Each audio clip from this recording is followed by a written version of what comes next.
College is a weird time, but it can be weirder if you go to a school with a smaller sized campus.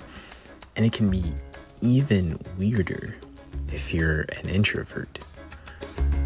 I don't like to boldly claim being an introvert. It's not like it's not true, but I feel like there's a stigma that many introverted people are just antisocial babies who couldn't bear to be part of a larger community.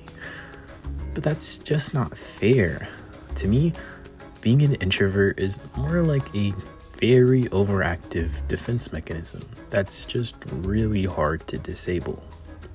But when you're trying to fit into a new setting, being an introvert can definitely complicate things. I go to a PWI called Wake Forest with an undergraduate class of approximately 5,500 students. During my freshman year, this was my first time being aware that I was very much a minority in the place I was living. Up until then, most of my schools had much larger percentages of minority students, so I never really felt out of place. When you're in a new setting and don't feel like you belong, the best thing you can do is go meet people who are similar to you. At least this is probably what many of us have been told, but the reality is making friends can be so much more complicated than that. As a now 22-year-old introvert, I can tell you very easily that many of the friendships I have had throughout my life have rarely started with me starting an interaction. I like to call this the introvert's gravitational pull. But to be honest, it might only work if you're attractive or seem desperate. Even though I didn't know a soul before coming to school, it felt like I was quickly learning about more and more people after I finally managed to fit into a group of people I met in the first weeks. In truth, it was kinda addictive. I mean, I never really had that much of a social life in high school, so making friends so quick and easy felt great. But also it wasn't. It was then when I realized that being an introvert is actually really helpful. On a small campus, gossip makes the world go round.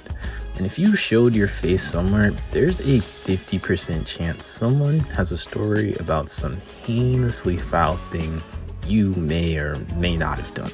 I mean, it just makes no sense that I have to know that this girl, who I've never talked to, gave a football player head in a car in broad daylight with no tints. Or why should I know that this other girl walked around campus with a guy's nut on her face? I used to laugh at these stories, but they highlight how the people around me reduced others to caricatures before I could even form an opinion about them or even meet them in some cases. Also, did I mention that I go to a small campus school? So naturally, when I finally end up in a class with both of these girls, how do you think I should treat them? It might sound like I'm just bitching and moaning about gossiping, and yes, I kind of am, but more importantly, I'm kind of just annoyed at how normalized it is.